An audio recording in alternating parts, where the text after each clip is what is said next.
Buenas tardes, bienvenidos y bienvenidas a nuestra tertulia del día hoy, 14 de enero de 2021, el cual pues la lectura o el documento central sobre el cual vamos a realizar nuestra tertulia corresponde al del proyecto Manhattan, una aproximación mertoniana y crítica de estrategia. Este texto de geoestrategia, perdón. Este texto pues es un documento que elaboró Luis Francisco y del cual pues podemos también tomar otros elementos que vengan de documentos que nos puedan nutrir el comentario o la discusión que queramos generar. En este documento pues en un comienzo entonces hay una justificación o un argumento de tipo explicativo también, en el cual nos muestra el panorama en el cual a partir de comienzos del siglo XX, en relación a la tecnociencia, pero cómo esto se vincula también con los procesos sociales y políticos específicamente del momento, que se conjugan con la investigación científica de tipo militar, pues geoestratégico, y en cada uno de ellos pues hay unos desarrollos que van haciendo una red de relaciones de las cuales el sociólogo Robert Merton plantea como una visión sociológica de carácter estructural de la ciencia. Esto es como el abrebocas para el desarrollo del texto, sobre el cual se plantea una pregunta de discusión, con la cual pues, se va dando el desarrollo, la cual consiste en cómo se puede interpretar desde algunas de las ideas sociológicas de Robert Merton el proyecto Manhattan sobre la producción de la bomba atómica durante la Segunda Guerra Mundial. En relación a estos elementos centrales, entonces, la idea es que podamos también presentar nuestro argumento, no solamente como una descripción de lo que hay contenido en aquel documento, y que también la perspectiva que presenta aquí Luis Francisco, pues nos permita también establecer una red de relaciones con otros campos o disciplinas formativas. En ese orden de ideas, pues no sé si tal vez José quiera comenzar. Ya O listo. otra persona, pues digo José, en el sentido de que está haciendo unos comentarios antes de que empezáramos, que podrían ser un abrebocas a la temática. Pero pues si Diana o Estela también, no hay problema.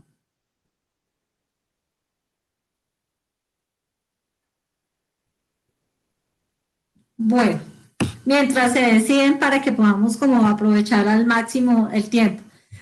Por lo menos en la parte introductoria yo veo que hay tres elementos centrales de lo que está desarrollado en el texto y como les estaba diciendo hace un momento, pues tiene que ver con conocimientos de la parte digamos, disciplinar de la ciencia, que tiene que ver aquí con este ámbito de lo que fue el desarrollo alrededor del átomo, sus propiedades, sus características, como cada uno de los avances o de los descubrimientos que fueron haciendo estos científicos permitían tener cada vez más claridad sobre cómo era su estructura, cómo es la estructura, por lo menos en esa visión de ciencia que hubo para comienzos del siglo XX, y cómo cada uno de los avances sobre el protón y sobre el neutrón y de cada uno de los componentes por sus isótopos en estos elementos permitieron que, por un lado, se hiciera una organización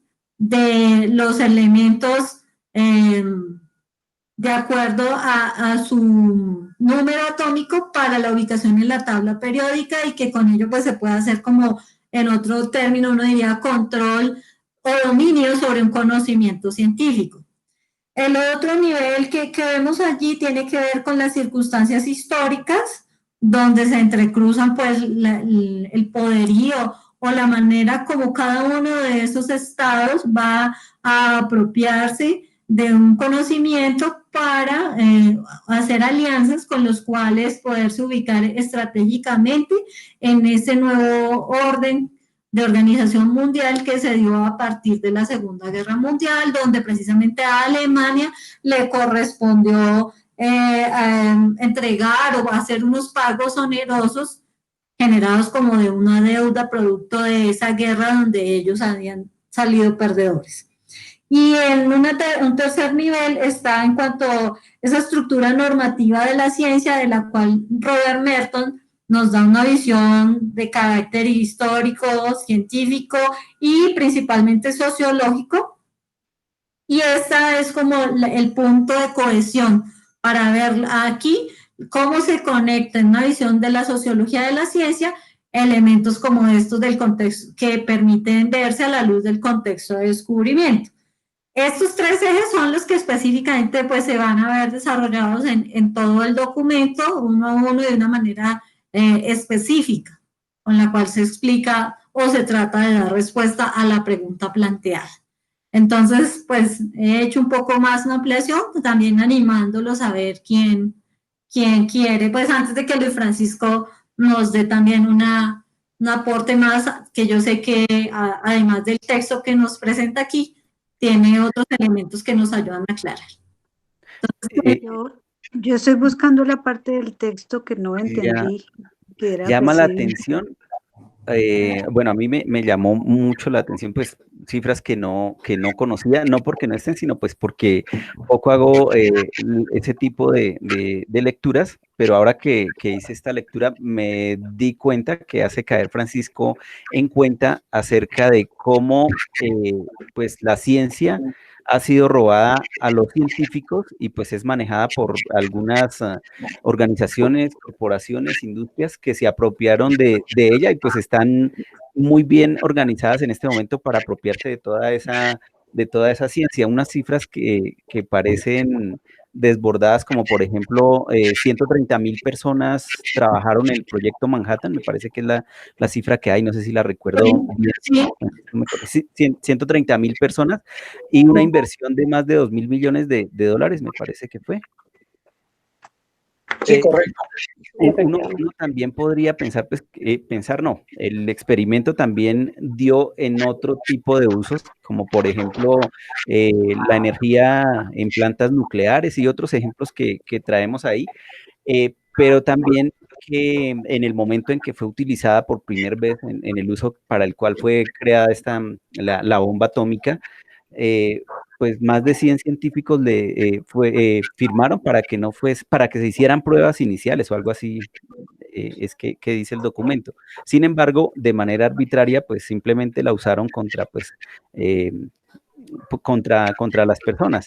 Seguramente que los científicos en principio no quisieron o no querrían ese uso, pero pues bueno, es lo que se dio y pues que seguramente comenzó a marcar lo que ha sido la historia de dominio de un país como Estados Unidos y que pues ahora ven que está ahí como temblando esa supremacía que traían ellos, no sé hasta qué punto ahora en esta competencia que tienen con China, lo que ven ellos es que pues se pueda perder esa hegemonía que fue dada a partir no de experimentos, sino de inventos como lo fue la bomba atómica y que permitió mayor dominio. Haber robado es el calificativo que le doy yo, pero seguramente que ese no sea, pero haber tomado muchos de los científicos de alemanes después de la Segunda Guerra Mundial también les ha permitido eso. No es una queja pues en contra de los Estados Unidos, sino pues es pues como elementos reflexivos que me permite a mí el documento.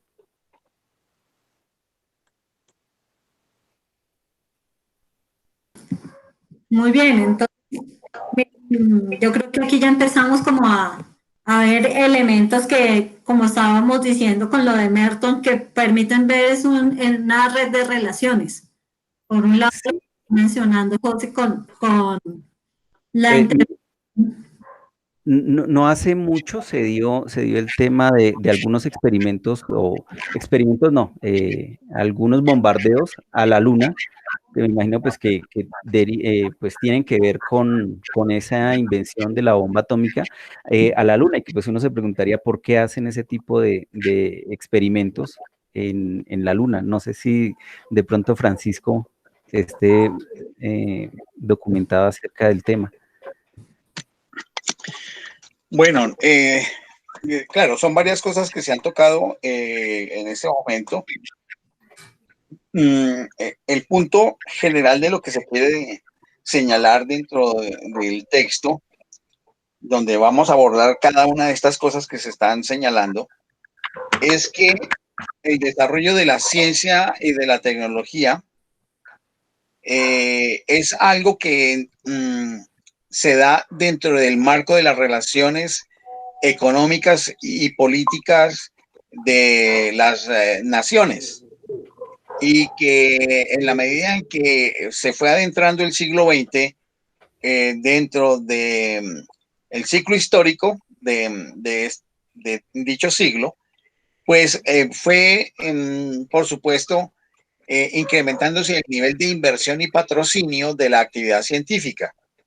Y es así como va incursionando la idea de el trabajar con inversión privada, desarrollo de ciencia, en algunos casos a través de las mismas universidades o de fundaciones, o incluso de empresas tecnológicas que se volvieron contratistas de los estados, sobre todo en el campo de la industria de la defensa.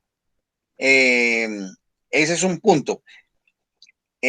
Otro punto es ver que las circunstancias dadas en el siglo XX, a raíz de la finalización de la Primera Guerra Mundial, que apareció no simplemente porque el archiduque Francisco Fernando hubiese sido asesinado en Sarajevo, que ese es un asunto anecdótico, es porque había una crisis de orden político, también económico, la necesidad de la expansión de la industria alemana, y por otro lado la remoción política e ideológica de una forma de vivencia en el imperio austrohúngaro, que llevaba a que esas formas antiguas de tipo principesco y monárquico tenían que cambiarse porque habían presiones de los nacionalismos europeos.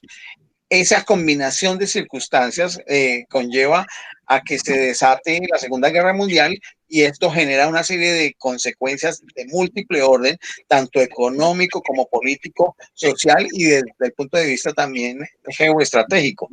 Parte de ello es que se acaba con el régimen zarista también, además del imperio austrohúngaro, y aparece lo que se conoció como la Unión Soviética por un lado, y por el otro lado la aparición de repúblicas distintas, como la República de Checoslovaquia, la aparición de Hungría como un estado independiente, en la propia Austria, y esto genera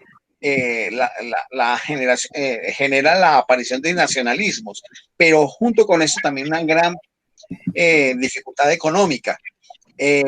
Como siempre, todo lo que se gasta se tiene que pagar.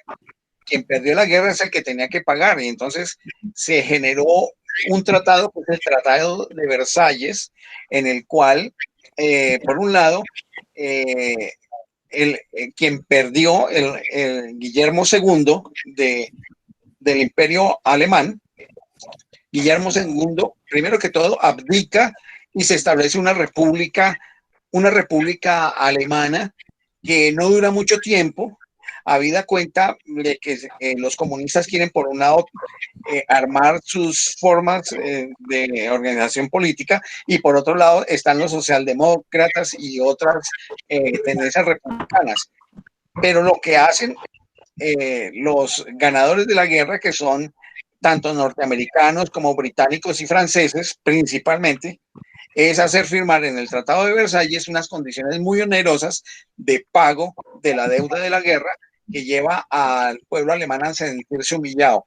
Este punto es muy importante que lo sepan, porque la reorganización del Estado alemán y del pueblo alemán es lo que lleva a la organización en el periodo que va entre 1920 a 1930 en una potenciación que abre el camino para que se fortalezca el Partido Nacional Obrero Alemán, que es el partido del cual emerge Hitler y que después convence a las élites alemanas y al pueblo alemán de generar toda esa carrera de la visión del nacionalsocialismo. Y dentro de ello, toda la actividad de investigación que ya venía desde antes, gracias al genio que tiene el pueblo alemán de ser organizado, de ser investigativo, de ser reflexivo, de ser creativo. Y entonces, con los hallazgos que se han venido haciendo en el campo de la física, en el campo de la lógica, en el campo de la matemática, hay una nueva revolución científica allí que genera unas consecuencias en el campo de los logros del conocimiento sobre cómo funciona el mundo y por lo tanto de técnicas que pueden utilizarse en relación con el funcionamiento del mundo. Esto es un asunto muy importante que tienen que tenerlo en cuenta junto con toda esta dinámica de orden político internacional. Esto hace que los alemanes empiecen a desarrollar una carrera de infraestructura técnico-científica que se refuerza con inversiones a pesar de la deuda, una deuda que siguen pagando y que genera una gran cantidad de pobreza en mucha parte de Alemania, pero que con el fervor político lleva a hacer avances y a hacer logros y a fortalecerse de manera militar con la búsqueda de reconquistar ciertas posesiones y potencialidades que tenía Alemania. Entonces, ese es un primer elemento que hay que tener en cuenta para entender cómo es que aparece todo lo de la tecnología y el conocimiento de la ciencia nuclear.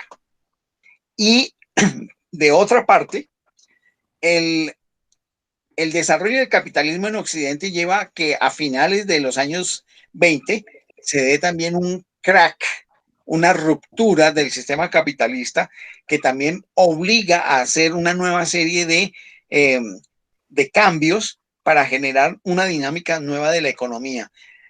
Muchos señalan que probablemente esto fue auspiciado por aquellos que querían que se modificara el modelo económico. Y por eso aparece en los Estados Unidos lo que se llama el New Deal.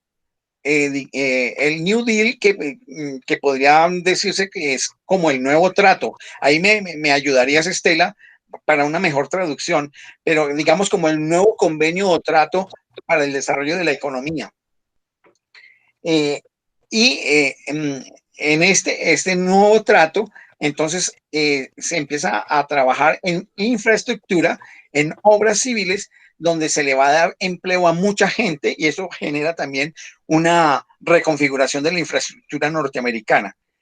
Al mismo tiempo, se está sabiendo que el desarrollo del comunismo en la Unión Soviética está generando una serie de elementos que van a ser peligrosos para los países de Europa Occidental y de los propios Estados Unidos.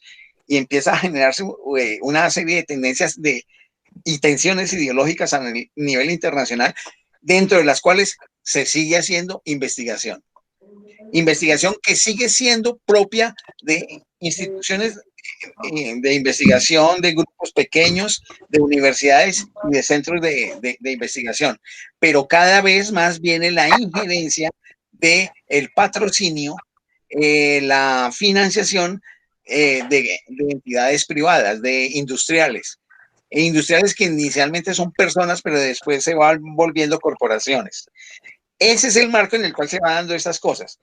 El artículo también plantea algunos elementos básicos de la ciencia del átomo que están muy genéricos, no tienen ningún modelo matemático ni nada sino planteando la naturaleza del átomo como una estructura en la cual hay un núcleo que está compuesto por protones y neutrones y que hay alrededor un conjunto de elementos que giran, que son los electrones, y que en la medida en que se haga algunas variaciones entre unos y otros, por ejemplo, que se logren a través de disparos sacar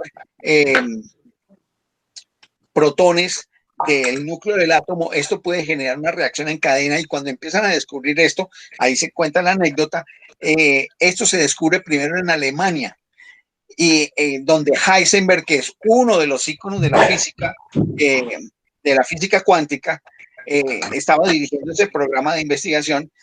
Hay una colega que sinceramente no se siente bien dentro del régimen alemán nazi del momento, y escapa a Suecia y escapa con un familiar. Y es a través de ellos dos que se enteran en Occidente que se está haciendo ese tipo de investigaciones. Y eso es lo que obliga a que gente de la sociedad civil inicialmente, como Vannevar Bush, que es un ingeniero que está dirigiendo una serie de programas de orden civil, alerte a otro señor de apellido Hopkins, que es cercano a la oficina de la Casa Blanca del presidente Roosevelt, para decirle, oiga, aquí está pasando algo y hay que estar alerta y hay que armar un sistema de investigación del país y no dejar eso a la loca, llamémoslo así, o de una manera no planificada. Y es cuando en 10 minutos convence al presidente Roosevelt que hay necesidad de establecer un proyecto de investigación que tenga que ver con la fuerza del átomo. Y en esa medida, pues entonces se reclutan unos científicos y por supuesto está el cuerpo militar allí. Eso es un poco también de lo que se relata dentro del artículo. Y con ello se empieza a organizar, primero que todo en un edificio de la ciudad de Nueva York, que está en la zona de Manhattan, y por eso se bautiza como Proyecto Manhattan, aunque tiene otro nombre, un nombre más técnico que tiene que ver con sustitución de materiales. Si no estoy mal, eso está señalado ahí dentro del artículo. Sí, así es. Gracias. Sí, señor. Sí, gracias, Astrid. Entonces, resulta que en medio de eso se empieza a organizar algo que, si puedo, ahorita les muestro la infraestructura de esto. Es una infraestructura grandísima en la cual participa mucha gente, hasta el punto en que al final se puede decir que hubo momentos en que hubo, como señalaba José, 130,000 personas que estaban en un momento determinado trabajando en los distintos laboratorios y sitios de investigación por parte de los que participaban en el evento, en el proceso de construcción de la bomba atómica. Y en esa medida, pues, se fue organizando de tal forma que había todo, un complejo industrial, podemos decirlo así, es un complejo industrial en el que participaban mucha gente. Y claro, esta gente pues tenía varios tipos de cargo, llamémoslo así. Todo tipo de cargo. Aquí les voy a mostrar.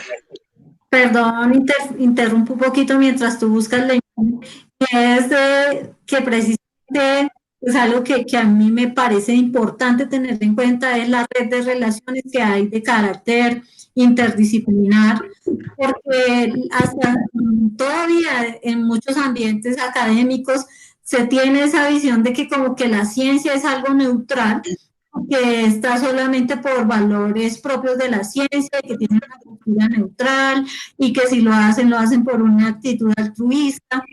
Pero este texto lo que nos muestra es que específicamente tiene un carácter estratégico, que si tiene que ver con algún campo o reúne algunas disciplinas es porque tiene ya unas metas o unos objetivos delimitados que no necesariamente son los de la ciencia en sí mismo, sino está la vinculación de orden político, está la vinculación de unos intereses económicos, y que eso es lo que en el entrecruce de esas líneas es que se logra ver que es un carácter geoestratégico con unos intereses que corresponden a los propósitos de un grupo, digamos, de unas élites. Sí, no sé si están viendo la estructura organizativa del proyecto. Sí, señor. Ah, perfecto. Bueno, ustedes pueden ver, mire, y este es de los originales. Mire, aquí está la organización, la carta de organización del proyecto Manhattan en Washington, D.C. Incluso están las firmas de quienes autorizaron esto, y aparece acá el comando general del proyecto Manhattan, que está en manos del mayor general Groves. Hay un oficial ejecutivo que es como un gerente, que es un teniente coronel, que es Lampert. Observen, todos son militares. Hay un ingeniero del distrito, que es el brigadier general Nichols, y un teniente coronel Támaro, que es asistente especial de Nichols. Hay unos comités de discusión y para toma de decisiones, que es asesor de este comando general, y ustedes empiezan a ver aquí una serie de divisiones y subdivisiones. Inspección y división de misceláneos, una división de relaciones públicas, una división de planeación, una división administrativa, una división de legal y de revisión de contratos. Esto es fundamental para que ustedes entiendan. En esta organización del proyecto Manhattan, quien ejecuta el proyecto no son ni los militares ni los civiles que puedan entrar allí, sino corporaciones contratistas que van a trabajar en distintos lugares. Por ejemplo, hay unas en Los Álamos, hay otras en el área de Santa Fe, hay otras en Los Ángeles, hay otras en Canadá, unas en la Gran Bretaña también. Está también, por ejemplo, la división de patentes. Como fue un proyecto en el cual había investigación tanto en el campo de la ingeniería como en el campo de la física, pero también en el campo de la química, en el campo de la matemática, en el campo de la relación físico-matemática, en el campo de los inicios de la computación, aunque no había computadores, pero sí había personal formado en matemáticas que hacía las veces de computadoras o computadores humanos. Así como también en los inicios de la NASA había un grupo de mujeres que era principalmente de computadoras humanas, porque no existían aparatos para hacer los cálculos. Aquí exactamente lo mismo. Aquí hay una división, por ejemplo, de inteligencia doméstica, y aquí hay otra división de inteligencia internacional. O sea, ustedes, hay divisiones médicas, procedimientos de información, de personal, de seguridad, de unidades de independientes, todo el área administrativa, y por supuesto hay un cuerpo de científicos que es importante tenerlo en cuenta, científicos que a su vez, por supuesto, están dirigiendo la parte científica. Entonces aquí vemos que hay una división del trabajo. ¿Por qué? Porque es un proyecto de gran envergadura, donde los científicos se ocupan del asunto científico, pero los ingenieros se ocupan de los resultados científicos, cómo aplicarlos en términos de mecanismos, dispositivos dentro de la infraestructura de construcción del dispositivo nuclear. Y en eso, entre 1942 y 1945 duró, digamos, el proceso de construcción. Y el proyecto en general terminó en 1946. Podemos decir que, bueno, ¿cómo es que esto cambia la idea del desarrollo de la ciencia? Por lo siguiente, porque antes de esa época, hasta los años 20 y algo del 30, se había actividad científica se hacía en grupos, pero grupos pequeños que trabajaban de determinado tipo de proyectos amparados por universidades o sitios de laboratorio, organizaciones de investigación que habían de a poco ido avanzando. Recordemos que la actividad científica hasta en el siglo XIX aún se hacía con tipos individuales. Solamente cuando se funda, por ejemplo, lugares como el Instituto Pasteur, gracias a las investigaciones de Pasteur, empiezan a haber equipos y grupos de trabajo ya más colectivos. Entonces, de esa investigación individual se pasa a una investigación colectiva que en filosofía de la ciencia se conoce como la pequeña ciencia, la Little Science.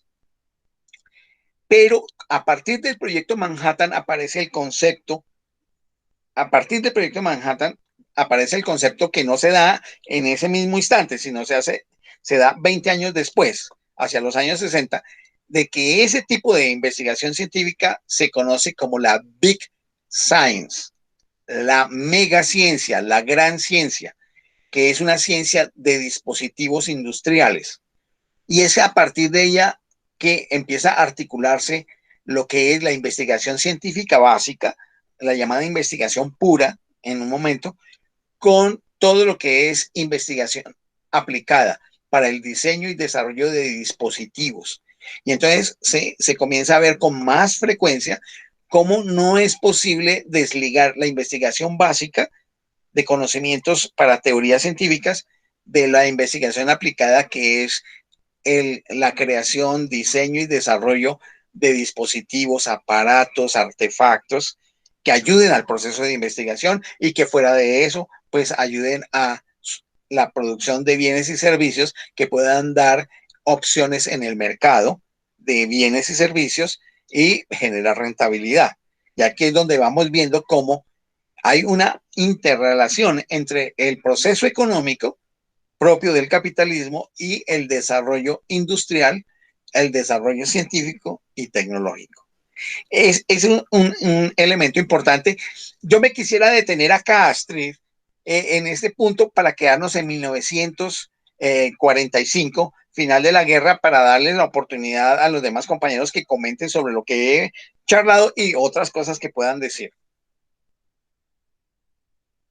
Sí, claro que sí. Y sobre todo porque, pues yo no sé exactamente cuando Estela iba a lanzar unas preguntas. Bueno, Estelita, pues, ¿quién puedas? No, yo me acuerdo que Merton hablaba de ¿qué? Como de 4 puntos, ¿no? Que uno era la parte del comunismo, es que no estoy ahorita cerca, es que no tengo la computadora y no puedo abrir. No te preocupes, Estelita. Esta parte se refiere ya a un análisis que hago posteriormente sobre este fenómeno que estoy contando desde la perspectiva de la sociología estructural de Robert Merton. Sí, esa parte no la hemos tocado, pero tienes razón. Sí, que era universalismo, comunismo, desinterés y escepticismo organizado. Exactamente esos. Sí, podemos decir ahí, para darle la palabra, es que esa manera de concebir la ciencia desde una perspectiva de sociología estructural la plantea Robert Merton en el año de 1942, justamente cuando está empezando el proyecto Manhattan, que, como dice el texto, inicialmente es un proyecto que se hace de manera secreta. Tienen la palabra. Cualquiera de los dos, si quiere Armando o si quiere Estela, no importa. No. Voy a ver si dale, puedo conectarme de la computadora. Ya entro. Ah. Dale, Armando.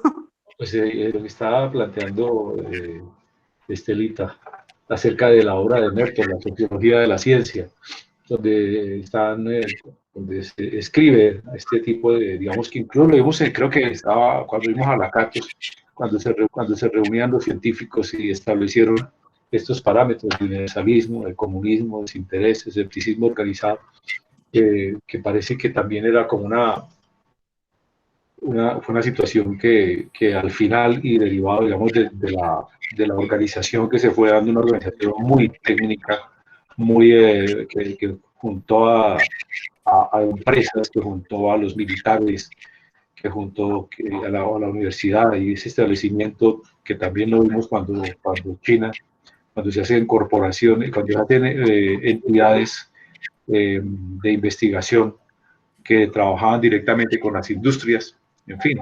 Entonces, pues esa es una situación, me recuerda eso, y que paralelamente estaba, digamos, en este momento después de la guerra, o creo que después de la guerra es que China comienza a hacer este tipo de organización también, o sea, como siguiendo estos intereses. Y bueno, y al final pues tenemos este gran desarrollo tecnológico, tecnocientífico de parte de tanto de Chile, yo creo que la misma la misma Rusia. ¿Qué más? Bueno, eso como para como para abonarle algo a la conversación. Bueno, vale entonces decir que en este momento estamos ubicados en el tiempo, en la década de los años 40 del siglo XX. Los fenómenos de China todavía eso no está. Lo de Rusia No, sí, 20 años. cuando estamos hablando de 1940, Rusia sí está en un proceso que lo estuvimos viendo acá, en un proceso que es de industrialización, sobre todo de industria pesada, con el propósito de fortalecer la producción de armamento en sistemas de defensa y, por supuesto, las contribuciones a todo el campo de la agricultura, porque dentro de los programas de Stalin estaba el hecho de poder generar a través de los planes quinquenales un nivel de potenciación de la producción soviética que diera prestigio a esa forma de organización política y de producción económica. Esto como paralelo a lo que estamos hablando aquí de la visión que tiene Merton acerca del trabajo científico en una especie de ontología de la conducta científica. Porque lo que propone Merton es ante todo como una especie de prescripción de cómo debería ser la investigación científica.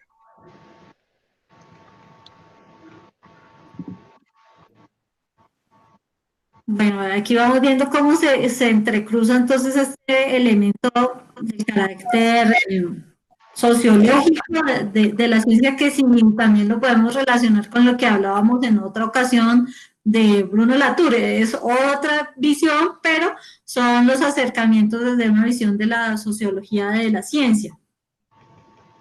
Pues, los elementos que se estaban teniendo en cuenta es, digamos, el etos científico, el carácter de la aplicación de criterios de la ciencia.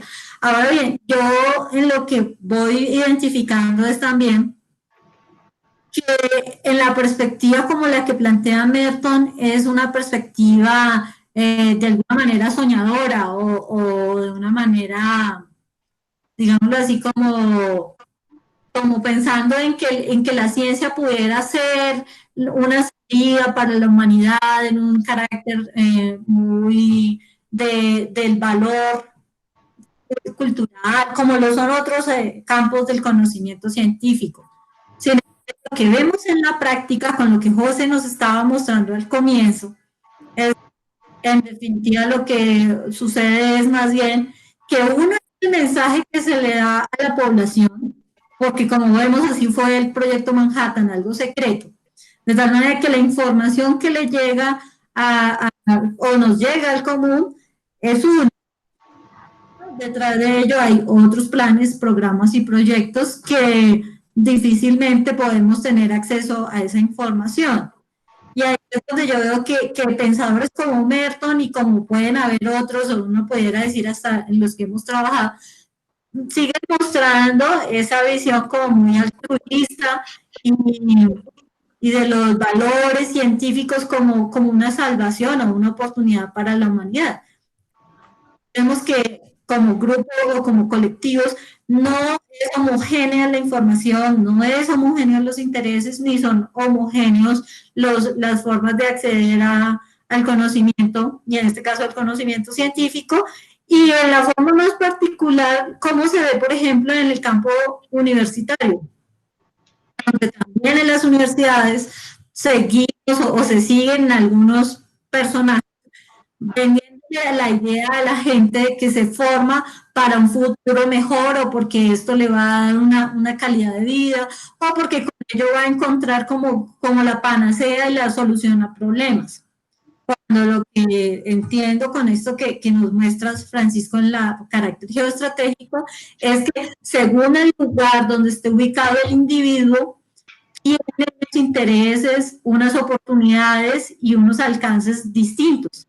Lo que hace que la sociedad, si antes estaba dividida solamente por condiciones de estratos socioeconómicos, hoy le podríamos agregar este otro nuevo elemento que tiene que ver con el acceso a la información de primer orden, de segundo orden o de tercer orden, y eso también hace que cambie el lugar o la forma como está ubicado cada sujeto, cada individuo y su participación en el sistema productivo. Sí, pues mira, Astrid, quiero decir lo siguiente como para ayudar a comprender mejor el asunto. Todo lo que estamos trabajando en este momento es la visión que tiene un sociólogo que es Robert Merton del año 1942. Aquí se ha mencionado, se mencionó un momento a Lakatos, se mencionó un momento a Latour, pero estos pensadores son posteriores, son de 30 o 40 años después. El punto es que cuando uno hace un análisis, llamémoslo así, teórico de cierto tipo de fenómeno, es muy bueno tener en cuenta siempre el momento histórico donde aparecieron las ideas. Entonces, yo invito a que hagamos la circunscripción en este instante como ejercicio metodológico, que estamos en los años 40 del siglo XX, donde hay una serie de características, circunstancias de tipo histórico, social, político y de relaciones internacionales que están bullendo en el mundo en los términos de la Segunda Guerra Mundial, que es una reacción que principalmente hace el Estado alemán del Tercer Reich como una especie de revancha frente a la humillación que se plantea como la pérdida que se dio en la Primera Guerra Mundial y que generó un tratamiento humillante en el Tratado de Versalles luego de la Primera Guerra Mundial, y que trata de hacer, digamos, equilibrar la balanza los alemanes a través de la Segunda Guerra Mundial con el programa que plantea Hitler.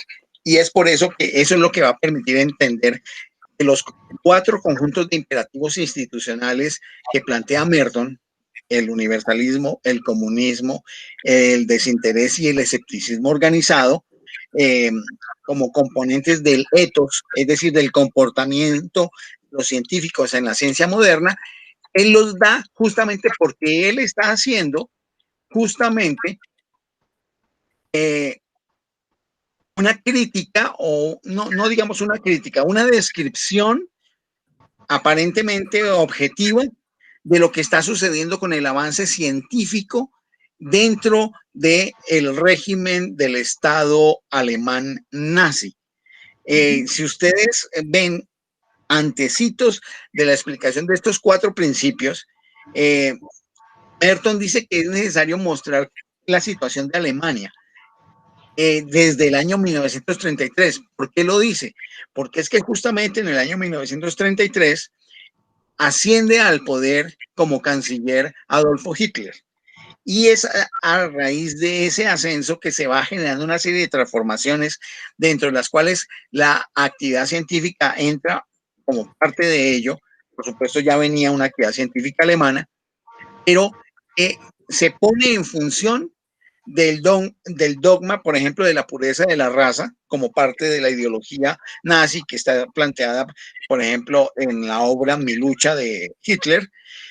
Y de hecho, pues toda la población que no cumpla con los criterios impuestos políticamente de ascendencia aria y de apoyo declarado con los objetivos nazis, van a ser señaladas, van a ser sacadas, por ejemplo, de los sitios de investigación, de las universidades, de los lugares donde se hace investigación. Y que ello obliga a que quienes entren en el campo del desarrollo de la investigación lo hagan con favor del gobierno nazi y en favor del partido que está sosteniendo al gobierno nazi. Y esto lleva a que se enfatice y se haga también una vigilancia muy grande sobre qué tipo de personas están trabajando en investigación. Esto es lo que obliga justamente a que muchos científicos que no son estrictamente judíos, alemanes arios puros, sino que son judíos, ya sea de nivel 1, de nivel 2, de nivel 3 o de nivel 4, porque había 4 niveles de judeidad, de acuerdo con los ancestros que se tuvieran anteriormente, cosa que no voy a explicar aquí en detalle porque tiene que ver con las consanguinidades y participaciones dentro de la actividad alemana y dentro de la actividad también en Austria, porque esto sucedió también en Austria y en Checoslovaquia y en las zonas de Polonia donde había eh, eh, eh, personas de origen alemán y de origen judío alemán.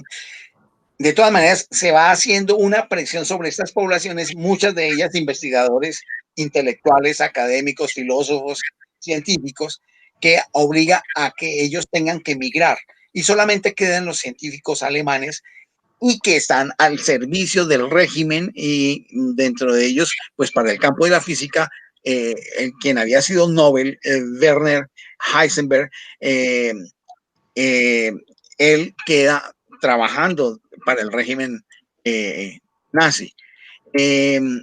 Por supuesto, en ese escenario de presión se hacen hallazgos científicos que se van a considerar como, digamos, obtenidos por el orgullo de la raza aria. Esto genera un sentimiento de orden, disciplina y orgullo que, según Merton, el científico asimila desde el comienzo de su formación y que tiene que ver con su pureza de raza y que esto va a contribuir a la ciencia alemana. En esa medida, entonces se empieza a cuestionar en Merton si la ciencia tiene que estar al servicio de un partido político o si debe estar al servicio de un Estado o de unas políticas. Y él considera que no, que la ciencia tiene que estar independiente de ello y que es necesario establecer desde una perspectiva sociológica una manera de comportamiento que es lo que él llama el ethos de la ciencia, que es como el camino de un comportamiento que sea adecuado donde todo lo que se produzca científicamente tenga un servicio que sea de orden universal. Y es así como plantea la idea del universalismo, que evita la búsqueda de la verdad, cualquiera sea su origen, y que requieren ser sometidas a criterios impersonales preestablecidos, que esto significa que no tiene que estar al servicio de partidos políticos, ni de ideologías, ni de intereses económicos o corporativos o estatales o militares. Esa es una primera idea de esa idea, de ese planteamiento que hace Merton. En relación con el comunismo hay que tener en cuenta, no estamos hablando aquí de la ideología política marxista-leninista ni de Mao Zedong acerca del mundo, sino que se refiere a el conocimiento científico necesariamente deberá ser compartido con todo el mundo porque es un producto que va a hacer beneficio de la humanidad, con una noción de altruismo tal como señalaba Astrid. Ese es el concepto de comunismo aquí, que se haga común a los demás. El principio de ethos científico del desinterés, se supone que los científicos actúan en beneficio de una empresa científica, pero cuando estamos hablando aquí de empresa científica no estamos hablando de una corporación, sino de un trabajo planificado de la ciencia, y más que por una ganancia personal. Pues aquí se ve también, como decía Astrid, esa inocencia y esa ingenuidad, porque es que nadie trabaja porque sí, y por el amor al arte, no, siempre hay una intencionalidad y hay una organización, y ya de hecho se estaba dando. Esto raya también en una sonrisa, porque cómo es que en 1942 Merton señala esto, y en esa misma época justamente se está armando toda una infraestructura industrial para la producción de la producción de la bomba atómica. Y en el caso del escepticismo organizado, quiere decir que las declaraciones o pretensiones científicas deben ser expuestas al escrutinio de la crítica pública de la comunidad científica. Y en ese sentido no hay que entrar en procesos de creencias o dogmatismo por los hallazgos que se han dado, sino que hay que tener una actitud crítica de revisión, y en la medida en que los hallazgos puedan ser replicables y den resultados semejantes, se acepta que este tipo de hallazgo científico es válido. En ese sentido, consiste el escepticismo organizado, que está muy ligado con este viejo concepto del objetivismo propio del empirismo científico y del positivismo lógico.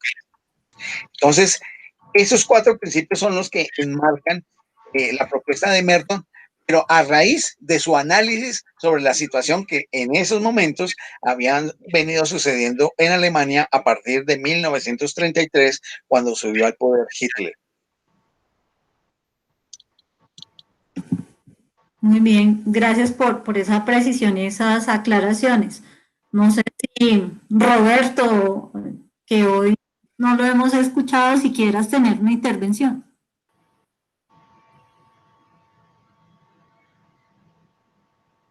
No.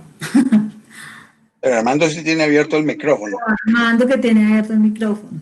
Claro, yo tengo esto, de pronto entra uno. A mí me parece que ahí hay un tema bien interesante y pienso que eso pues, ha ocurrido a través del tiempo, y por eso mencioné a Lakatos y después hablamos de Latour y todo esto. Hay un término ahí que se está gestando, digamos, con esta actitud alemana, con la actitud de Hitler, que solamente unos ciertos personajes pueden participar, o sea, esta discriminación racial, esa cuestión, digamos, de la inteligencia de algunos, y que los que no fueran alemanes pues no podían pensar, en fin. Entonces es un término que llama el utilitarismo del conocimiento. Ese utilitarismo del conocimiento pienso que aún se sigue dando, y que finalmente, digamos, en ese momento posiblemente estábamos en una época muy mertoniana, y cuando hablo mertoniana quiero decir una época muy romántica, en que el científico pues era un personaje por allá como encerrado, cabello blanco y despeinado como Einstein, y que siempre los hemos tenido como esa imagen.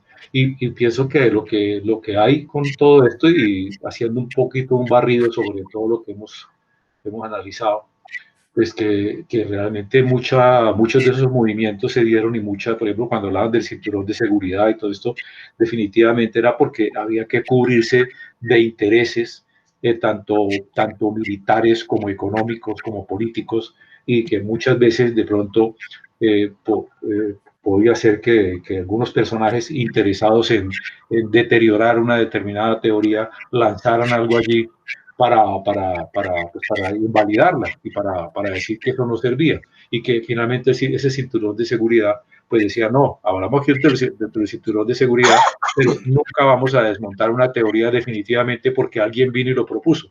Entonces recuerdo que se hablaba de las buenas voluntades y las malas voluntades. O sea, que siempre el ámbito científico ha estado rodeado de una serie de personajes con unos intereses, digamos, su sector, del sector al que pertenecen. Eso me parece bien interesante. Y que de algún modo todo este cuento, digamos ahora, como que hemos hablado también acerca de la inteligencia artificial y toda una cantidad de metodologías que se han dado, definitivamente sí existen grandes corporaciones que intercambian conocimientos digamos, con militares, en fin, para hacer estrategias planetarias de control social y de control político, etcétera. Entonces, el asunto es que la ciencia definitivamente sí nos ha dado unos grandes avances en la tecnociencia, nos ha dado unos grandes avances, hemos tenido unos grandes desarrollos a nivel de la medicina, de la educación, etcétera. Pero del mismo modo también estamos, digamos que sumergidos en el poder, hoy en el poder de esos grandes conocimientos que algunos detentan. Bueno, ahí tengo que decir lo siguiente, y es que luego de la explicación de los 4 conceptos de principios de comportamiento o de etos de la ciencia planteados por Merton, en el ejercicio del documento lo que hago es intentar hacer un acercamiento de lo que sucedió en el proyecto Manhattan con esos principios, que es un malabarismo que intento hacer y que yo reconozco que no logro obtener, porque es que justamente el proyecto Manhattan es una negación de esos principios mertonianos, porque primero que todo, no, no se puede hablar de comunismo cuando no se va a divulgar porque se mantiene en secreto. Entonces es un elemento fundamental, porque es un proyecto secreto que tiene un carácter geoestratégico para poder dominar como vencedor de la Segunda Guerra Mundial. A raíz de eso, justamente posteriormente se demuestra el establecimiento de un nuevo orden mundial con la aparición de la Organización de las Naciones Unidas y otros tipos de organización que hace un reparto del mundo de una manera distinta, tal como en la conferencia de Yalta, tanto Stalin como Roosevelt y Churchill establecen qué es lo que va a suceder. Y ahí es donde uno se va dando cuenta cómo la actividad científica y tecnológica, en este caso, pues unidas las dos, generan un cambio en las formas de relación entre los países y por supuesto en todas las formas de intercambio económico. Por eso el elemento de la economía es fundamental entenderlo a lo largo del siglo XX, cómo se va configurando y hoy por hoy cómo está manifestado. Pero por supuesto, en el orden del análisis, con el mayor rigor posible, siempre debemos, es la recomendación que yo hago, ubicarnos históricamente en cada momento, porque tenemos una tendencia de traerlo siempre al presente. Pero es importante, como parte del rigor y la disciplina intelectual, que si estamos analizando algo que ocurrió en cierta época, nos podamos mantener en esa época y tratando de entender las mentalidades propias de esa época. Por ejemplo, en esa época no existía todavía el concepto tecnociencia. El concepto tecnociencia aparece posteriormente, un poco después, pero en ese momento, desde el punto de vista de los hechos, sí viene a haber una relación entre ciencia y tecnología, con el ejemplo de todo el proyecto industrial de la producción de la bomba atómica. Es indudable.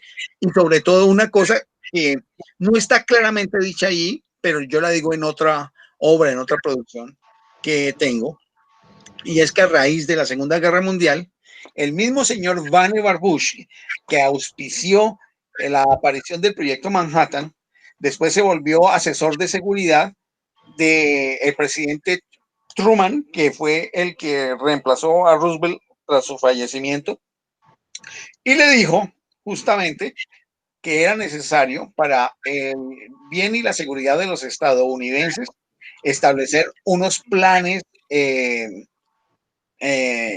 digamos, planes cuatrienales que coincidieran con los periodos presidenciales de la planeación de la ciencia y de la tecnología, tanto para generar condiciones de producción, trabajo, el consumo y dinámica de la economía, pero también para facilitar los sistemas de defensa de la nación norteamericana en el nuevo papel que tenía en ese momento ya en el mundo como líder de Occidente.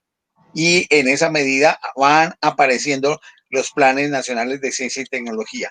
Y esto articulado con el proceso de reconstrucción de Europa a través del llamado Plan Marshall, donde los Estados Unidos presta los dineros a los estados europeos para su reconstrucción. Dinero que después va a ser pagado básicamente por Alemania. Alemania acaba de pagar en el año 2002 todos los costos de la reconstrucción de Europa que se hizo en la década de los años 50 y 60. Es un asunto importante que ustedes lo sepan.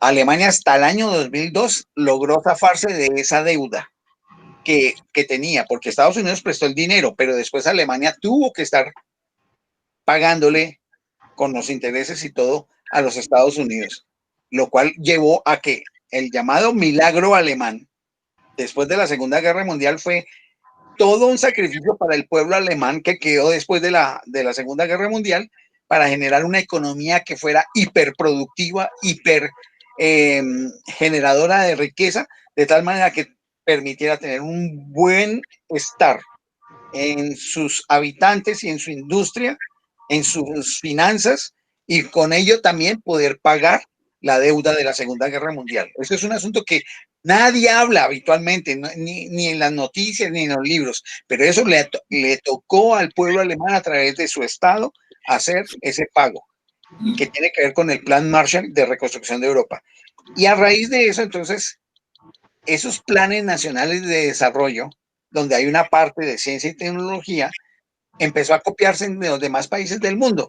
Y ahí es donde salen los planes nacionales de desarrollo, para que ustedes vean cómo todo está interconectado, como Astrid ha venido también insistiendo.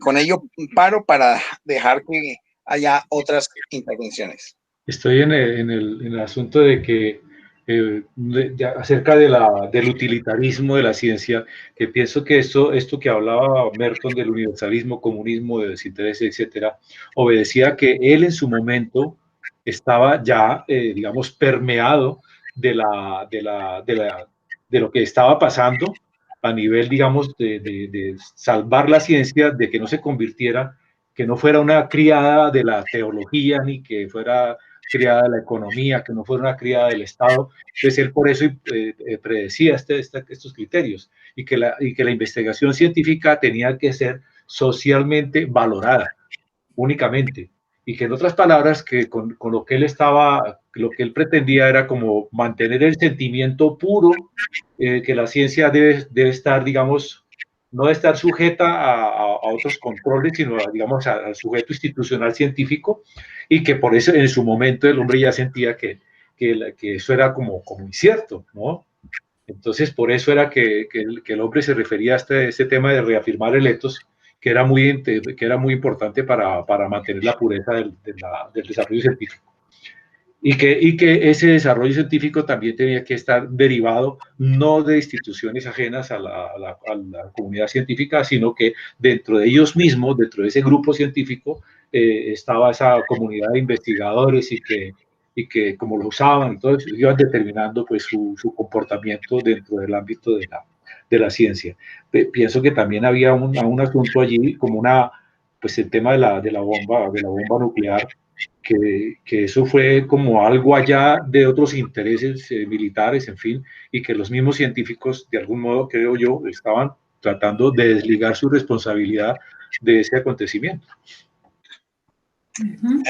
Es muy bueno ese planteamiento que tú haces, porque parece ser que la mayor parte de los científicos que participaron dentro del proyecto después se dieron cuenta de esa utilización que se le dio al artefacto, y que no es simplemente porque los militares lo usaron, porque es que los militares simplemente reciben órdenes.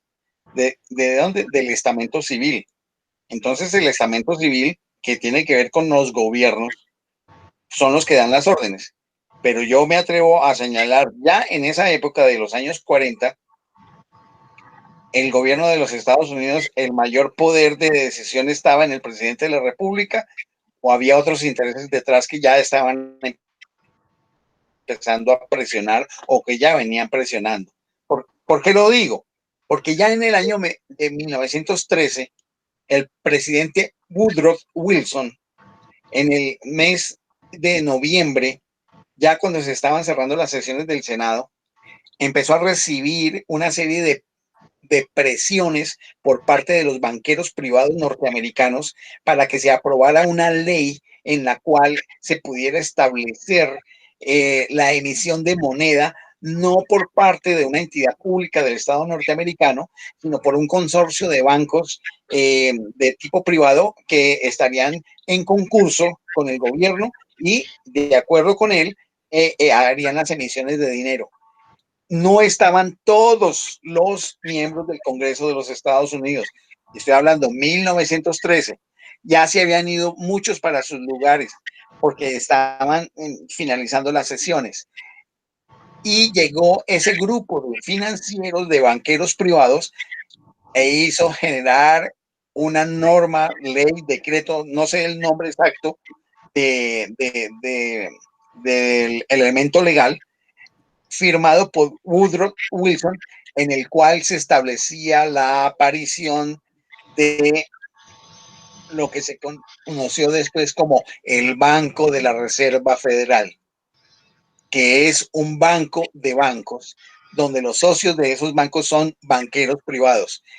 Y la gente durante mucho tiempo pensó que la Reserva Federal, como había sido puesta por ley a través de un dictamen presidencial, era un organismo público.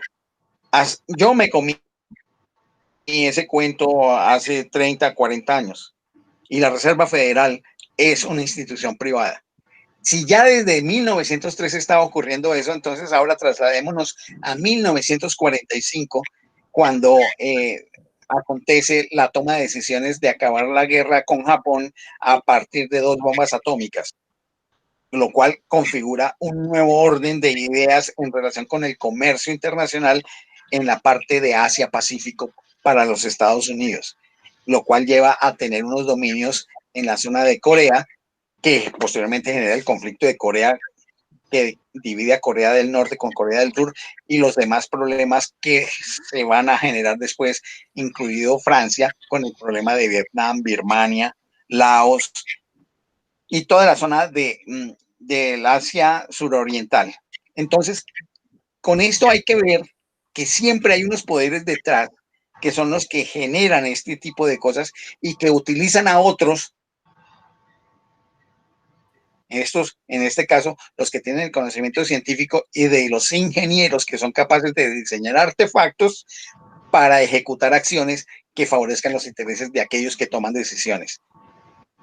Es probable, es probable, no ahora, posteriormente, seguramente cuando haya desclasificación de documentos, que eso tarde o temprano se va dando en la administración norteamericana, se irán descubriendo cuáles fueron las relaciones que generaron ese tipo de decisiones, de soltar la bomba atómica, y que no simplemente fue una acción de ira democrática por el ataque a Pearl Harbor, porque es lo que históricamente cuentan, que es que se atacó a Pearl Harbor, el puerto norteamericano en las islas de Hawái, y que entonces la reacción fue hacer eso.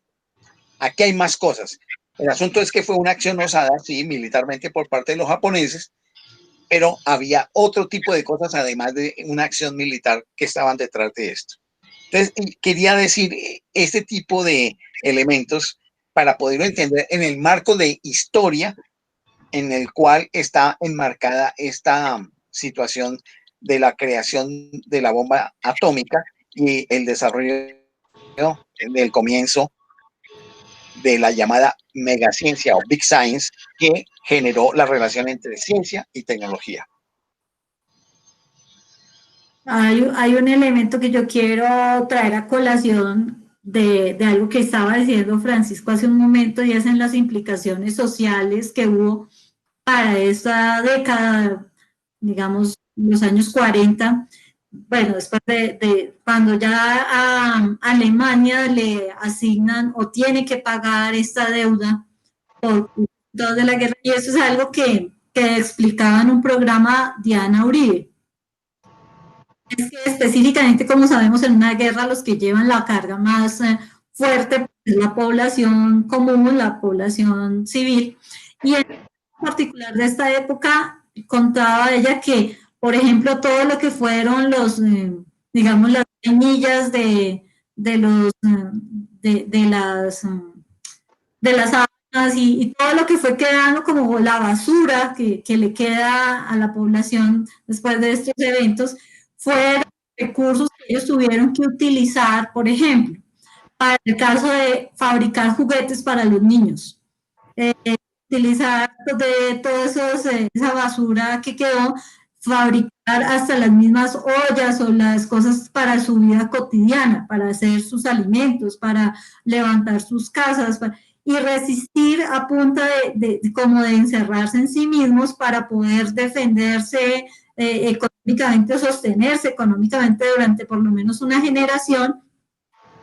La siguiente generación, cuando ya empezaron a recuperarse económicamente y a tener la posibilidad de abrirse otra vez a que sus ciudadanos pudieran viajar fuera de Alemania, los jóvenes de la segunda y la tercera generación que empezaron a hacer estos viajes turísticos, por ejemplo, a Italia o a esos países que en un momento dado no fueron sus aliados.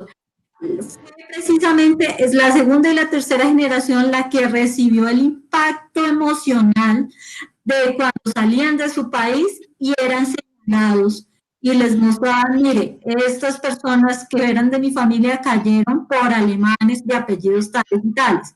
Cuando regresan de nuevo estos que ya se fueron en plan turístico, se devolvieron a sus casas a hacerle los reclamos a sus padres y a sus abuelos, lo que generó también otra crisis de tipo social o sociológico en cómo se reconocía una generación con respecto a la otra como resultado de quienes estaban contando la historia, desde la versión del vencedor y el vencido.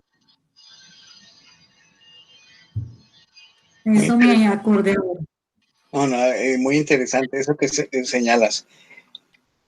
Quiero también indicar, hasta el momento se ha abarcado solamente 2/3 del documento. La última parte del documento es una parte bastante extensa, está referida a cómo es que realmente desde la época de los años 40 ya había una relación directa entre todo el sistema empresarial, el sistema económico, los sistemas de defensa de las fuerzas militares, estamos hablando de los Estados Unidos, la organización político-jurídica y, por supuesto, los intereses de orden científico, tecnológico y geoestratégico que pudiera haber en los Estados Unidos y que precisamente con estos logros lo obtuvo el liderazgo mundial que generó un nuevo orden de tal manera que el dólar se convirtió en el patrón el estándar de los intercambios y comercio de la economía internacional. Eso está en la última parte y justamente a raíz de esa última parte después fue que desarrollé el concepto de tecnociencia geoestratégica que está en una investigación que hice y que tal vez por unos 6 u 8 meses se las presente a ustedes una vez que salga publicado en una revista de tipo internacional el documento. Pero quiero pues indicar eso. Es posible que el conjunto de informaciones que se encuentran en el texto sean muy diversas y que su digestión sea pesada porque tiene muchos ángulos de visión, pero también con ello, insisto, trato de mostrar cómo todo esto es una dinámica de sistemas, de elementos que interactúan unos con otros y que ello nos obliga a que nuestra mente, nuestra capacidad de conciencia y comprensión también se mueva de manera sistémica. Sí, Bueno, no sé. estaba pensando aquí que pues, con el tema de nuestro amigo Merton y de su ingenuidad, que es un poco algo que estaba mencionando Francisco Brutica, es que seguramente cuando él habla de los cuatro puntos de la ciencia, para su momento él no tenía una idea de los términos que se estaban gestando, que era secreto de Estado. Secreto de Estado. Y la otra era que la cuestión científica se estaba convirtiendo en el punto de desarrollo de las empresas tecnocientíficas militares.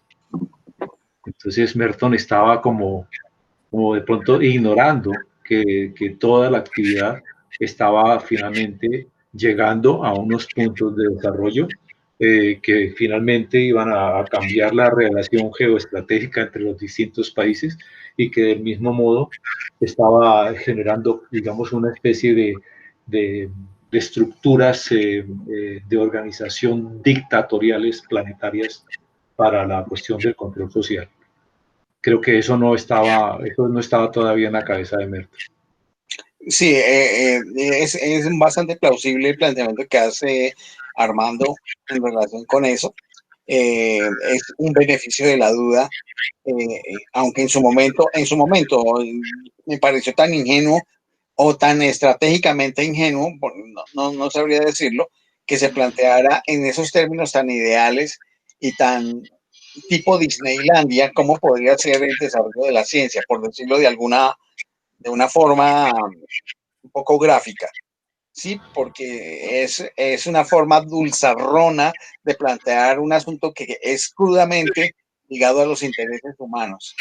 Entonces, pues bien, de todas maneras, pues así ha acontecido. De todas maneras, 8 años después, en 1953, Gaston Bachelard hablaba acerca de la llamada fenomenotécnica, donde establecía que la ciencia y la tecnología estaban vinculadas y que esta tenía que ver también con unas maneras de ser y de pensar cómo moverse en el mundo, lo cual implica los intereses en una perspectiva de un racionalismo materialista que manejaba Gaston Bachelard.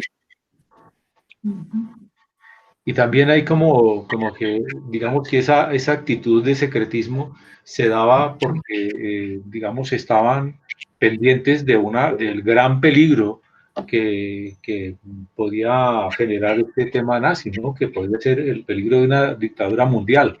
Entonces, sí, claro, vale. Ese secretismo, esas cosas que el mismo Merton ignoraba, seguramente a nivel de las estructuras militares, pues iban a decir, el señor Merton será muy idealista, estará muy bien ese ethos de la ciencia, pero geoestratégicamente y estando, digamos, en medio de una guerra, nosotros no vamos a caer en esto porque podemos caer también en la dictadura mundial nazi. Entonces, me parece que en ese sentido, pues había una razón, ¿no? Sí, eso es válido, eso es cierto y es válido, válido. No sé si, por ejemplo, hoy Roberto o Diana quieren hacer intervención. Bueno, pues a mí me cuestiona un poco también la parte de los daños colaterales, ¿no? Hay una parte en que Francisco dice que la bomba atómica se lanzó, pero los que llevaron pues, todas las consecuencias fue el pueblo japonés. Entonces, cuando se dan estos hitos históricos y se da el avance de la ciencia de esta manera, siempre quedan atrás muchos actores del mundo. Y por otro lado, más adelante se habla sobre que la ciencia está vinculada básicamente al poder, ¿no? Y a los países que tienen acceso y tienen un cierto nivel como cierta posición en los cuales se puede dar esa ciencia. Entonces se habla también de que el desarrollo de la ciencia en Colombia, por ejemplo, la universidad debería vincularse a la parte productiva y como que esa es como la propuesta para poder lograr ese avance dentro de ese campo. Entonces también me cuestiona es por cuánto tiempo y como estamos supeditados a los recursos, por cuánto tiempo, desde la historia, desde toda la historia, esa distribución de recursos no ha permitido que solamente los países menos desarrollados tengan acceso al desarrollo de la ciencia, precisamente atacando a la parte educativa, que es como en el campo que yo me desenvuelvo. O sea, cómo todo ese poder también está centralizado a poner barreras a que no todo el mundo acceda al desarrollo científico.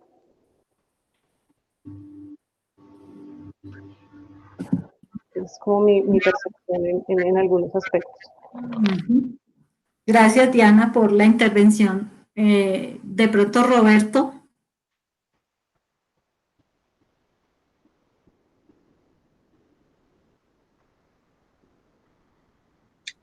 Hoy de pronto Roberto ha tenido como problemas de conexión, tal vez. Sí, eso último que anota Diana me parece que es un asunto muy vigente porque el modelo abierto de reconocer que la investigación científica y tecnológica está en función también del desarrollo económico.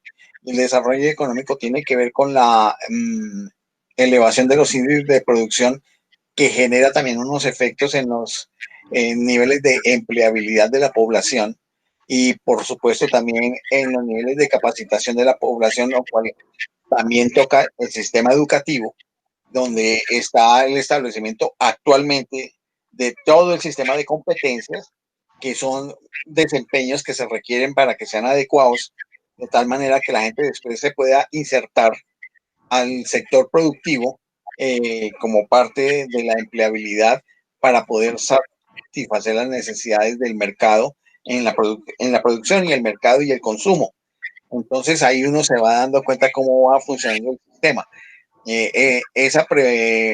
No preocupación, esas ideas que plantea Diana, pues acaban de completar la idea sistémica de cómo actualmente eso que en un momento determinado no se tuvo en cuenta, hoy es muy evidente y es necesario tenerlo presente dentro de lo que es la planeación de la economía y donde está pues la planeación de la educación, la planeación del empleo, la planeación de la producción industrial y la generación de conocimiento científico y tecnológico en términos de dispositivos, de procesos, de procedimientos y de gente formada en determinados niveles para satisfacer las necesidades del aparato productivo.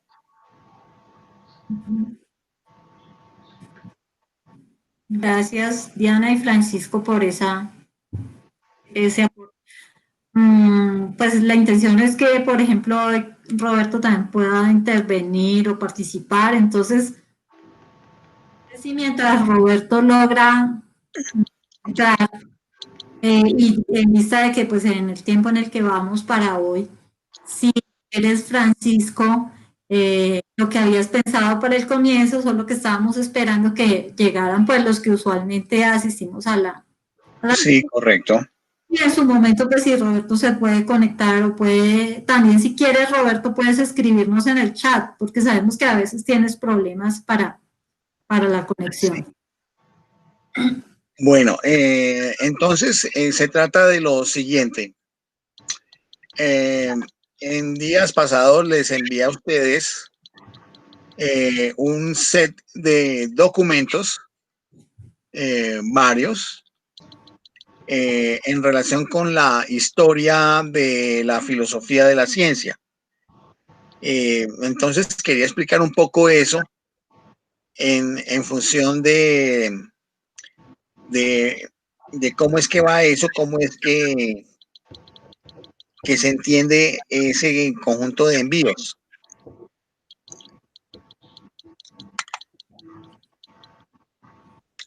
Entonces,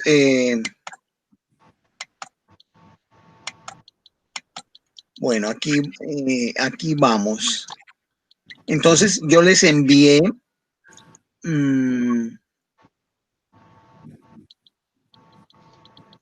inicialmente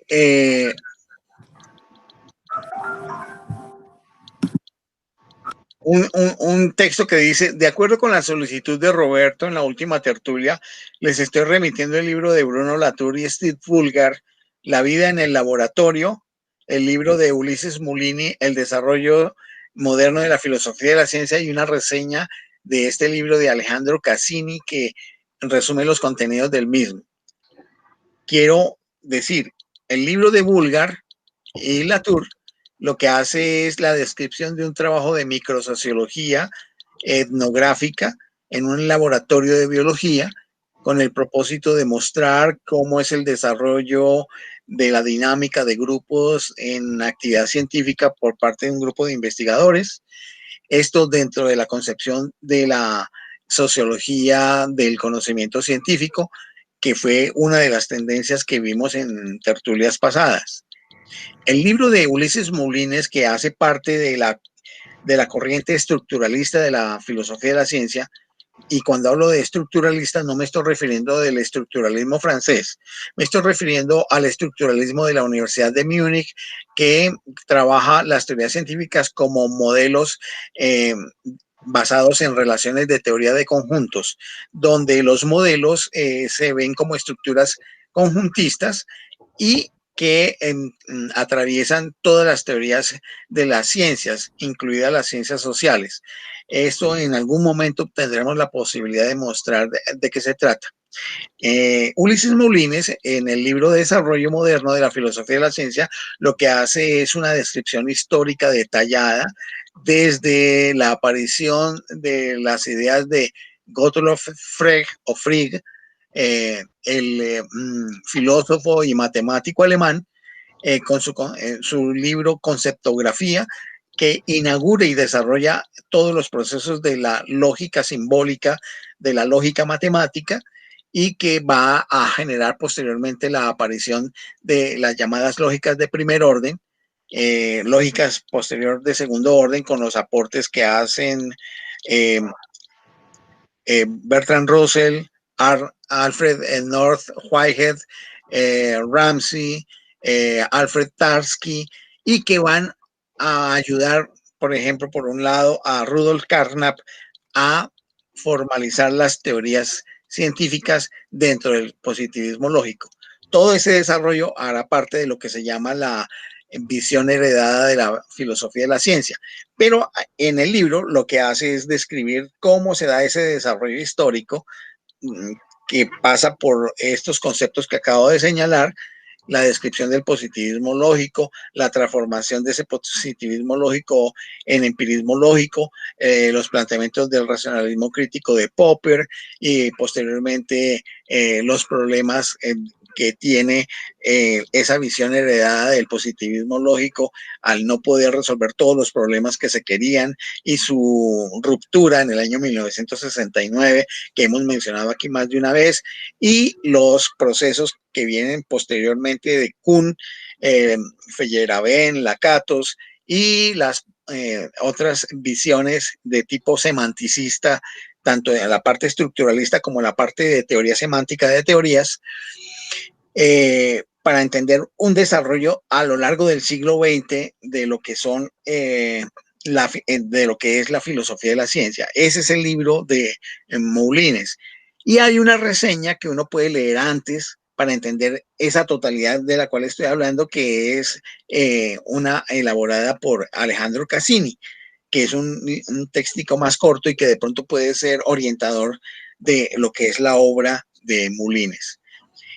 También les envié un archivo que se llama Filosofía de las Ciencias Humanas y Sociales, nota histórica de una polémica incesante de José María Mardones, un filósofo español que murió en el 2003, que es una aproximación muy didáctica a muchas de las cosas que hemos venido estudiando dentro de la tertulia en relación a la historia de la filosofía de la ciencia aplicada a las ciencias humanas y sociales.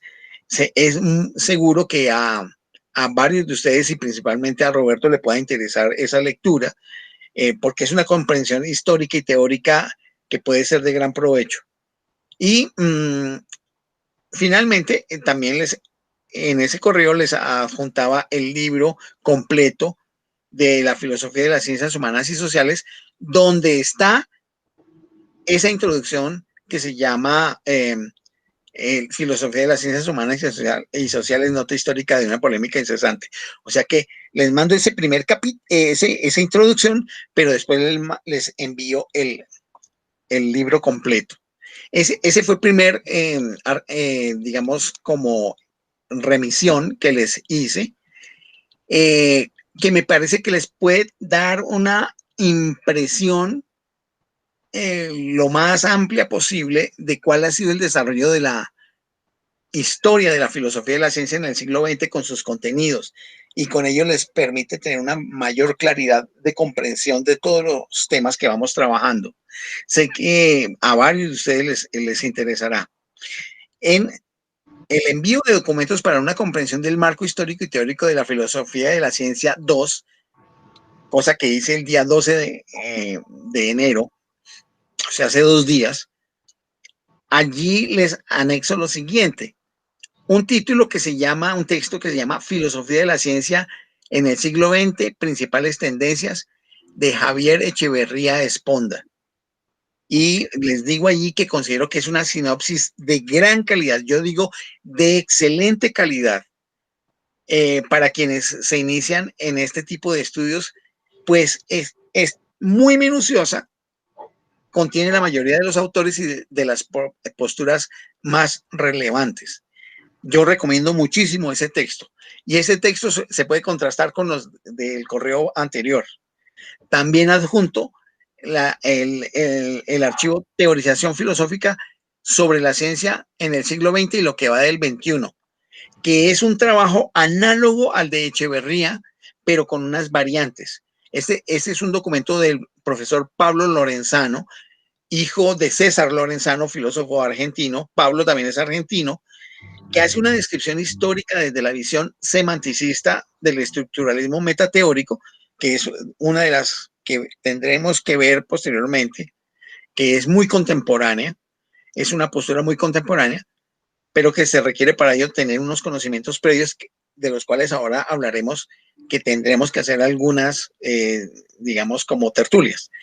Es una postura que el autor no puede evitar, pero que no desvaloriza el documento, sino que complementa el primero que señalé, que les envío en esta, tanto el de Javier Echeverría como los de la vez pasada también.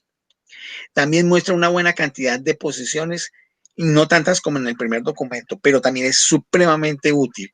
Y además porque ustedes pueden ver los sabores y distinciones entre unos autores y otros describiendo el proceso histórico. En tercer lugar, les anexo ahí la reseña de un libro que me parece que es clave para la comprensión de la transformación de la filosofía de la ciencia, la del positivismo lógico, en su versión del Círculo de Viena. Esa transformación en la filosofía de la ciencia del empirismo lógico, que es la postura resultado de la inmigración de los miembros del Círculo de Viena en Norteamérica, que esa postura ya viene cargada con todos los elementos de lo que se llama la visión heredada, que al final de cuentas la visión heredada es la axiomatización de teorías a través de cálculo lógico.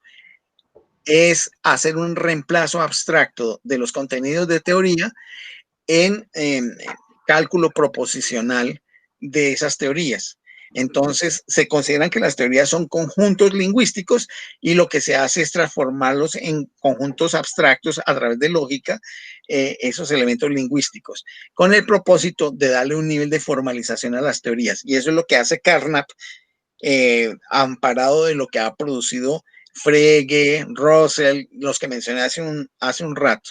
Y esto es lo que se establece en Norteamérica, donde se pierden muchos elementos del original positivismo lógico. Es muy probable que muchos de ustedes conozcan algunos elementos del empirismo lógico, pero no conozcan los elementos básicos del positivismo lógico que se señalaron. Por eso este libro me parece que es importante. Es entendible que esa transformación que se da en la filosofía de la ciencia se da justamente por la acción de vigilancia y la pesquisa que hizo el FBI bajo la dirección de Edgar Hoover, por las sospechas sobre los intelectuales científicos, filósofos europeos que emigraron por la persecución nazi, que pudieran ser agentes de espías de la URSS. Y aquí ustedes van viendo cómo se va cerrando el círculo de comprensión de las cosas, de que nada sucede al azar, sino porque están íntimamente relacionados. Entonces, este texto... ¿Cómo es que se llama? Este texto es una reseña de cómo la Guerra Fría transformó la filosofía de la ciencia. Pero es una reseña.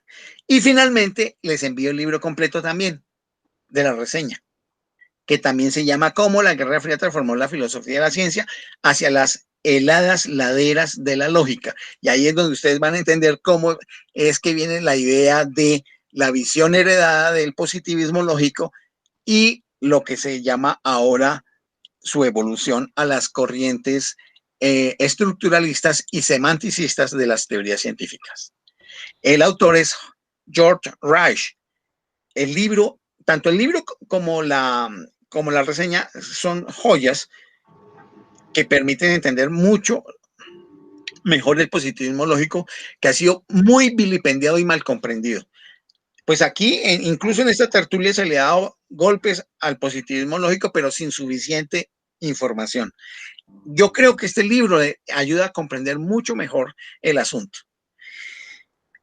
Con estos envíos que he hecho, con estos 2 correos, miren, yo creo que si ustedes juiciosamente tienen el tiempo para ir leyendo de a poquito, primero la reseña, los documentos corticos y después sí los documentos gordos, pueden tener una visión mucho más general, que no es más que todo histórico-teórica, no es tanto técnica, y eso les facilita el asunto de comprensión del desarrollo de la filosofía de la ciencia. Sinceramente les digo. Yo creo que para Roberto y su explicación con sus estudiantes, esto le puede ayudar muchísimo. Es la percepción que tengo. Ahora bien, también tengo que decirles que para las cosas que tenemos vistas para este año, tenemos vistas, por un lado, que si en medio de las lecturas que ustedes vayan haciendo de estos textos, surgen temas específicos de la historia y de la filosofía de la ciencia que ustedes deseen que los tratemos, los vamos a tratar. Pero eso va a ser por elección de ustedes.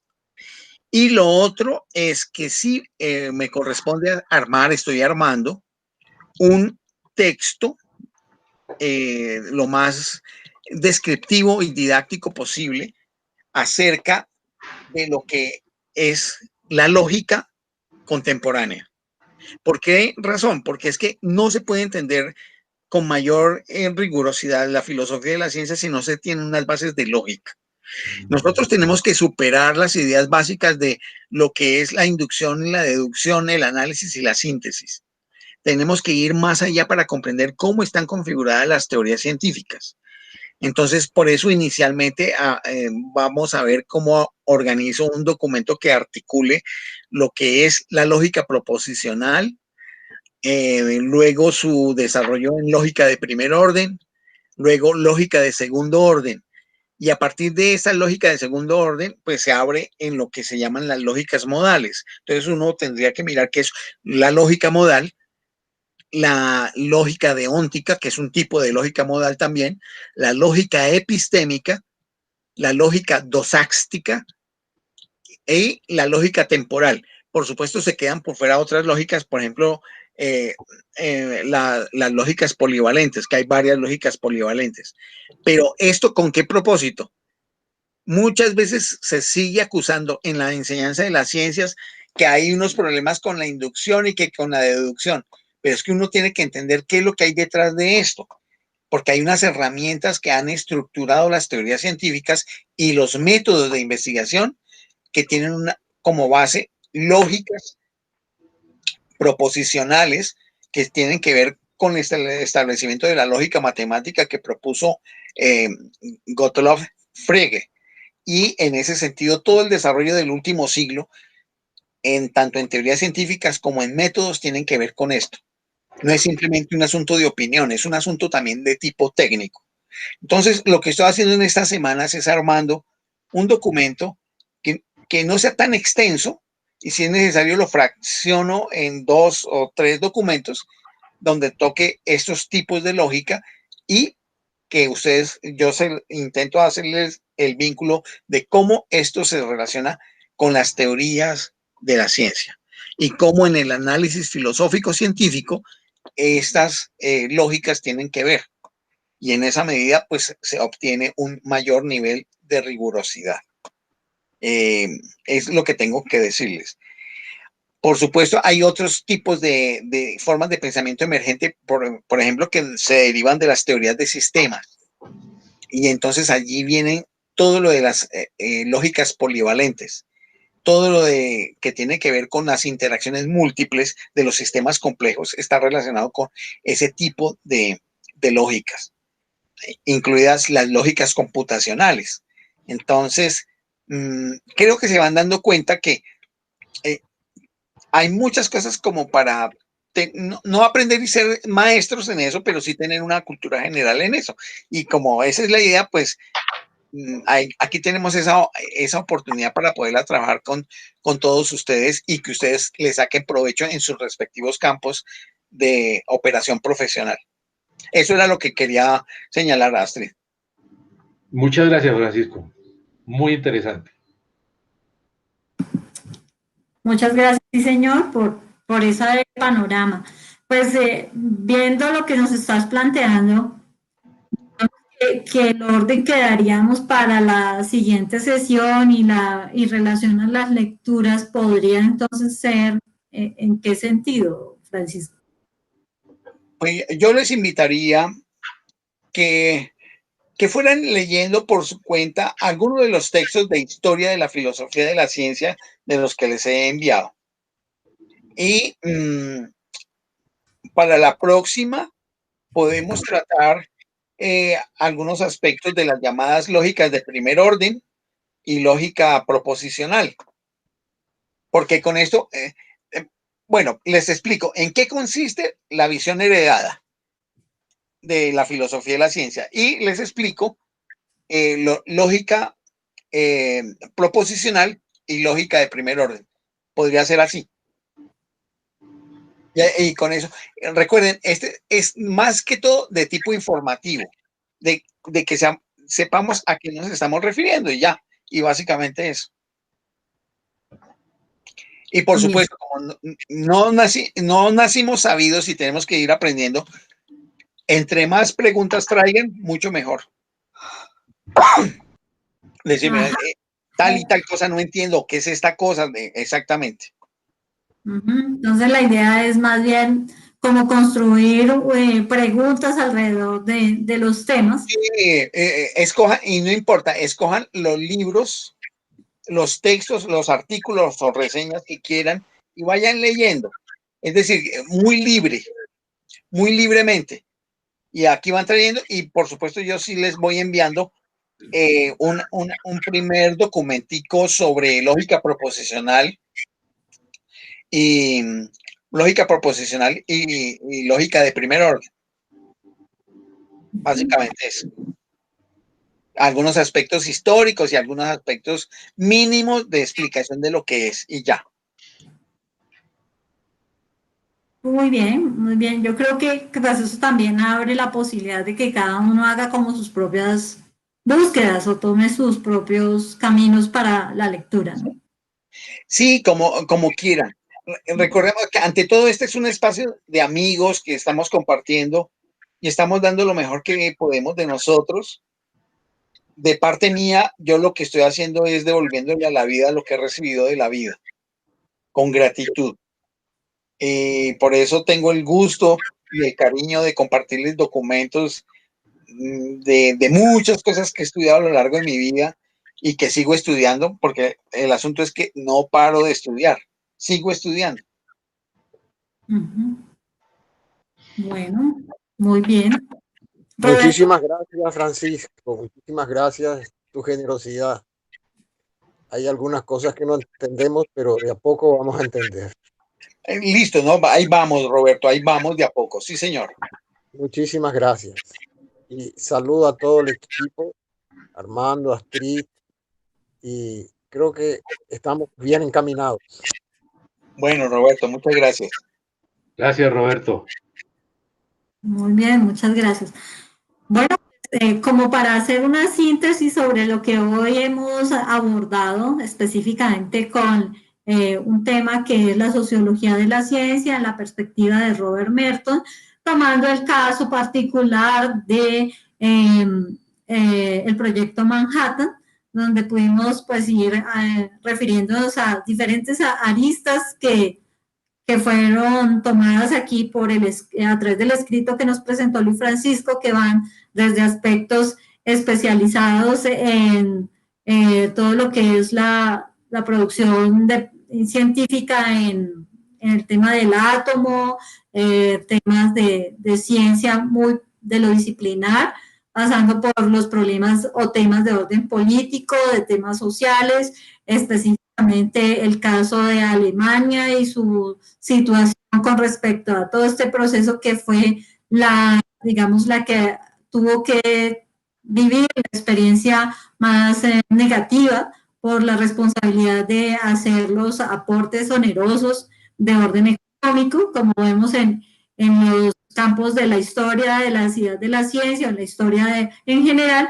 Hay una historia contada por parte de los vencedores y otra historia contada por parte de los vencidos, de lo cual, pues, según el lugar geográfico donde estemos ubicados, nos llega una determinada información, y como toda esta revisión que hace Robert Merton, pues nos permite ver por lo menos una visión desde un carácter de retos de la ciencia, y que además ha revertido o se refleja ya en tiempos presentes en lo que se ha conocido como la sociedad del conocimiento, o el conocimiento basado en términos económicos, para darle pues un contexto actual.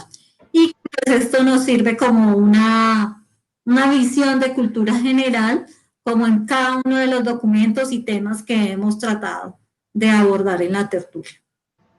Quien quiera de pronto argumentar algo más al respecto de cómo poder darle como una síntesis al tema de hoy. Pues, mire. Lo dijo casi todo, pero bueno, pues de pronto como cerrando y un poco siguiendo el documento de Francisco, acerca de que hoy en día el cuerpo científico pues, es un ejército, que tiene un sistema jerárquico y que lo establece, que según dice Francisco, lo establecen las autoridades de los estados. Y que todas estas organizaciones científicas están controladas por su financiación y son fondos de trabajo pues, diversos y son condiciones, digamos, igualmente diversas que funcionan, que hoy en día funcionan. Hay carteles de investigación, monopolios de conocimiento y todo porque se plantea también una cuestión, digamos, de comercialización del conocimiento y que todos los institutos de investigación públicos y privados o privados y corporaciones militares están vinculados. Que los planes y programas se formulan en función de las dinámicas de la economía y de los sistemas de defensa. Y que es evidente que las instituciones de educación superior hoy en día son empresas que compiten por los científicos, por los estudiantes y por el dinero para la investigación. Eso es como, bueno, como para ayudar a cerrar el documento, la charla de hoy. Gracias. No sé, ¿alguien más o...? Bueno, José, si quieres decir las últimas expresiones, palabras. Sí, estaba pensando en que no sé si fue a Alemania, no sé si fue que le ayudó el hecho de ser la contraparte de Estados Unidos, haberse levantado tan rápido, es decir, ser como el enemigo o estar al otro lado, o no sé a qué se debe pues semejante lugar que han logrado en la historia después de que quedaron como quedaron. No sé si alguno pueda contestar. Simplemente mi respeto y admiración para el pueblo alemán, que tiene una serie de virtudes dentro de las cuales está el hacer las cosas bien, el ser rigurosos en su pensamiento, el ser disciplinados, el ser precisos y exactos en lo que hacen. Y eso ha contribuido, es parte del carácter y la personalidad del alemán del común. Por supuesto hay excepciones, claro, pero el grueso de la población es eso. Y el hecho de que en medio siglo lograran recuperarse y ser la primera potencia económica, industrial, científica y tecnológica de Europa muestra esa capacidad que a mí lo que me genera es admiración y respeto. Bueno, entonces voy Roberto. Tengo una pregunta en el cierre. Habiendo escuchado esto, toda esta red de controles, de vigilancia, vamos a decir, actualmente es posible, aunque sea en las hendiduras que tiene el sistema, desarrollar una ciencia comunitaria, trasladar muchos de estos conocimientos a los vecinos, las comisiones vecinales, por lo menos para que conozcan bien su realidad y a partir de eso también generen transformaciones de acuerdo a sus posibilidades. Es la pregunta que tengo. Sí. Yo diría que valdría la pena que ese cuestionamiento que hace Roberto lo planteáramos en un apartado de por ejemplo, de la próxima sesión, en el cual pudiéramos dedicar un poco más de minutos para algún tipo de reflexión al respecto, porque creo que no se podría resolver de un plumazo esa pregunta. Creo que es una pregunta importante. De hecho, hay unas epistemologías que reivindican esa manera de ver las cosas. Entonces, pues yo sugeriría que sí, que la asumiéramos, no sé si para la próxima o para otra, una sesión especial sobre ese tipo de pregunta y que tratáramos de averiguar de nuestra parte cómo responder esa pregunta, porque creo que la pregunta es totalmente pertinente y válida si queremos tener una visión optimista del mundo. Excelente, Francisco, excelente. Entonces, la tendremos en cuenta en los escritos cuando mande el mensaje donde esté el correo, donde están los videos, para que recordemos la inquietud que deja Roberto. Correcto, sí, está bien. Bueno, entonces voy a dejar de grabar y decirles que